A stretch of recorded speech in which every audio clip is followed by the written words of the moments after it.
Hello, welcome to this clip going through some selected questions from the Easter Practice Paper 2019. So I've chosen the questions that seem to cause people problems when they took the exam in 2018.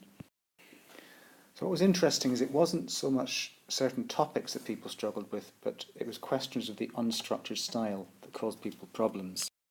For example, long answer questions, unstructured calculations, or levelled response 6 markers. And the idea behind this clip is to try and give you some tips and ideas to help you tackle such questions when you come across them in a real exam.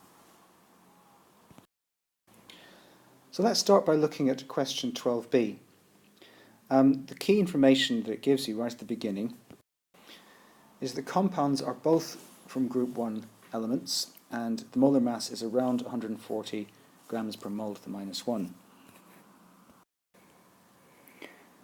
So focusing on the positive results, it says that B, or suggests B could be a carbonate and C might actually be a sulfate. Now this would be the simple recall part, remembering your ion tests.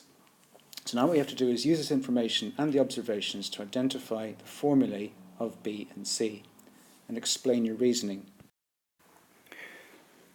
So, looking at the periodic table, I've taken a slice of the periodic table, just the group 1 elements.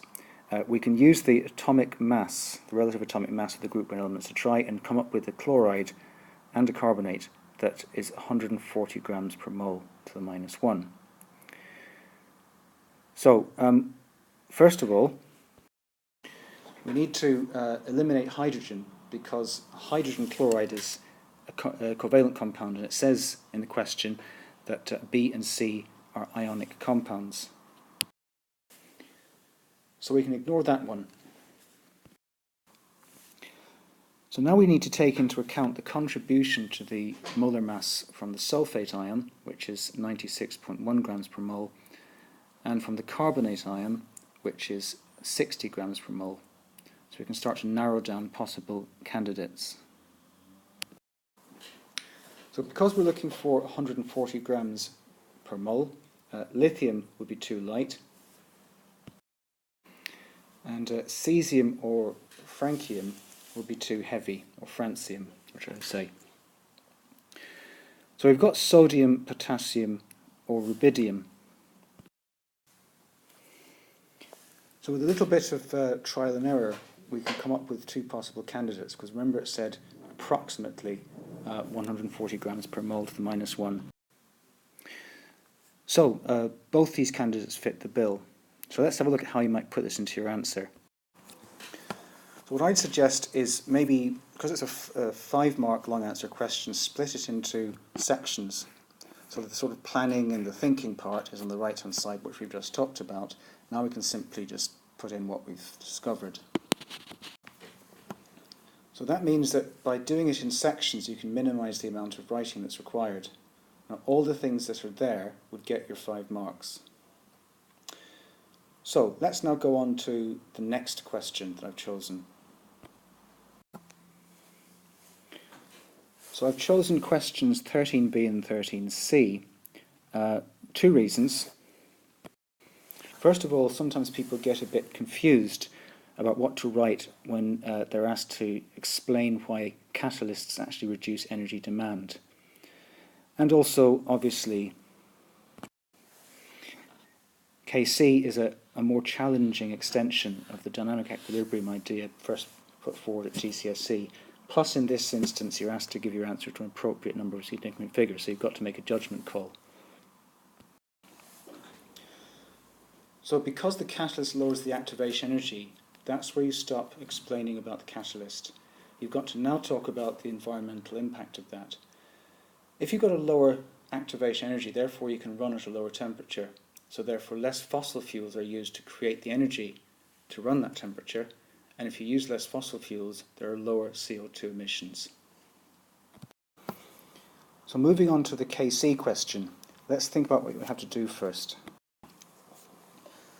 So the first thing to do is to construct a Kc expression.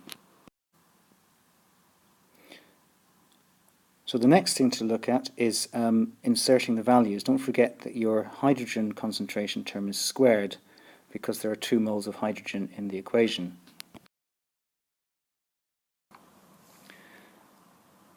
So the next thing you have to do is to put in the values and perform the calculation, and then take the calculator value and change it into an appropriate number of significant figures. Now, looking at the data that the question gives you, you can see quite clearly that the least sensitive number of significant figures is 3. So you need to put in 14.6 rather than 14.5609319. So let's now go on to the next question I've chosen. So the first part contains an unstructured titration calculation in question 14C with a scaling factor included. So when you're given this kind of question where it describes what a student or a chemist does, use the information that they give you very carefully when you do your calculation. Now, I'd also highly recommend the data moles equation moles answer technique. So let's do the first question before we go on to the second part. The second part has a bit of a challenge in it as well. So what I'd suggest with the data moles equation moles answer technique is put DMEMA down the side of your exam paper. Now, first of all, for D, put in the data that you're given. So the data that you're given is the titration values. Now, the problem is we don't know what vinegar actually means. We know that it contains CH3COOH. So the danger here would be to assume that vinegar is the same as pure ethanoic acid. The whole point of the question is that it's not. So they're trying to work out, the student that is, trying to work out how much of the vinegar is actually CH3COOH. So the thing we have the data for is barium hydroxide. So we put that in, and then we can work out the number of moles of barium hydroxide. So that allows us to work out barium hydroxide as 1.125 times 10 to the minus 3 moles. So from the equation you can see that the mole ratio of barium hydroxide to ethanoic acid is 1 to 2. So obviously what you need to do is now multiply the number of moles of barium hydroxide by 2 to get the number of moles of ethanoic acid, which is 2.25 times 10 to the minus 3. Now you've got to be a bit careful here because it's 2.25 times 10 to the minus 3 moles in 25.45 centimetres cubed. You want to know what's the number of moles in the original 250. So in the original diluted 250 centimetres cubed, we have 0.022102161 moles. Now, what you've got to remember is that that was actually made up from 10 centimetres cubed of the original. So if we work out the concentration of our diluted vinegar, that gives us 0.088408644 moles per decimeter to the minus 3. But be very careful here. It said that you diluted 10 centimetre cubed of vinegar from the bottle with distilled water and made that up to 250. So 10 goes into 250 25 times, so it's a 25-time dilution. So what we've got to do is multiply the concentration we've just worked out by 25 to get the actual concentration of CH3COOH, which is 2.21 moles per decimetre cubed. In the next part, they ask you to think about an assumption that the student has made that might mean that their calculated concentration of ethanoic acid, the 2.21, is actually invalid. If you assume that there's only one acid present, and that's your ethanoic acid, then you're not taking into account the fact there might be other acids present as well, which could also react with BaOH2. So if there's other acids present, the experimental result we've just worked out is going to be greater than the actual concentration of CH3COOH, because what will happen is the other acids will also increase the amount of vinegar needed. So therefore we'll have an overinflated concentration of CH3COOH. So that was probably one of the hardest questions in the paper, I reckon. So let's now go on to the next one I've chosen. So this one's quite a straightforward question. If your PV equals nRT is good, if you've done some practice on PV equals nRT. Obviously, if you haven't, it's going to be quite difficult. But even if your PV equals nRT is quite sound, the fact that there's quite a large amount of space just blank for putting your working down can sometimes cause people to get a bit unsettled. So let's have a look at how we might do this. Now surprisingly, just putting PV equals nRT down shows the examiner that you recognise from the data that it's a PV equals nRT question. So I'm going to concentrate on all that data there. I'm going to plonk it at the bottom of the screen so we can use it. So the first thing to do is to convert the units. Now the other unit to actually convert is the volume, sorry, I beg your pardon, the pressure. We've already got the temperature in Kelvin, so we can now work out what it is we need to get the molar mass. And because it's the molar mass we need to work out, that would say that the moles is what the subject needs to be. So you need to now put the numbers in. So the calculator value that gives us is 2.68693,073 times 10 to the minus 3 moles. So to work out the molar mass, I do mass over moles, and that gives me 70 grams per mole. I'm not quite there yet because I want the molecular formula, and it says that it's an alkene. So that would be CnH2n as its general formula. So we need to find something that is CnH2n that adds up to 70.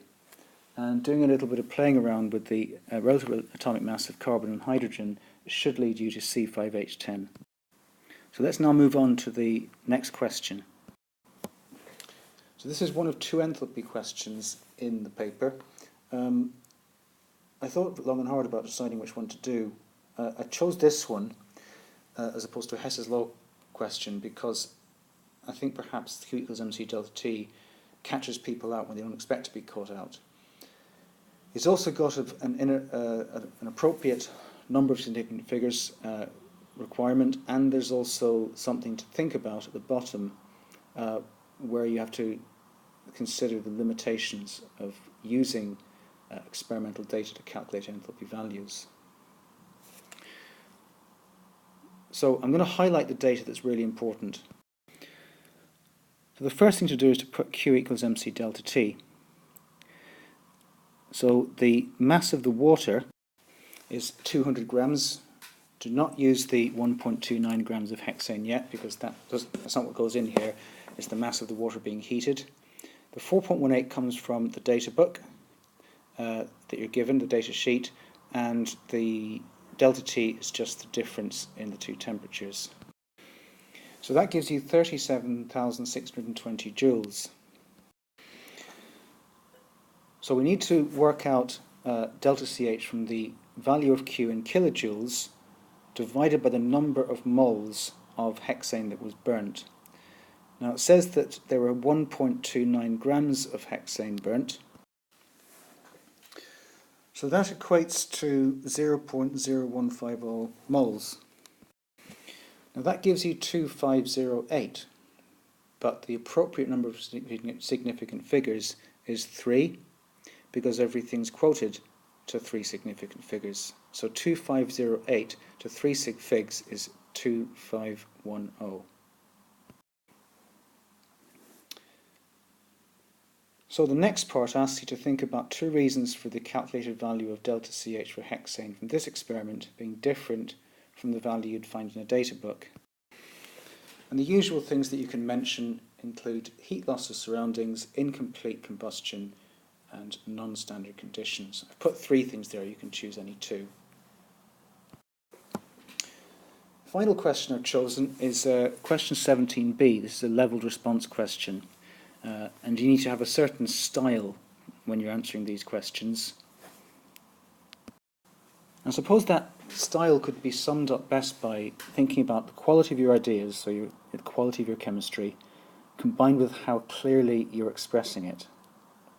So this lends itself massively to subheadings, bullet points, all that kind of thing. So looking at my instructions, it says describe the oxidation reactions of butan-1-ol forming an aldehyde and a carboxylic acid. Then it says explain using a diagram how the aldehyde can be produced in the laboratory by controlling the reaction conditions. So that gives me 2 sections already to think about. So my oxidation reactions, I'm going to use structural formulae. So that's the equation for the oxidation of the primary alcohol to make the aldehyde.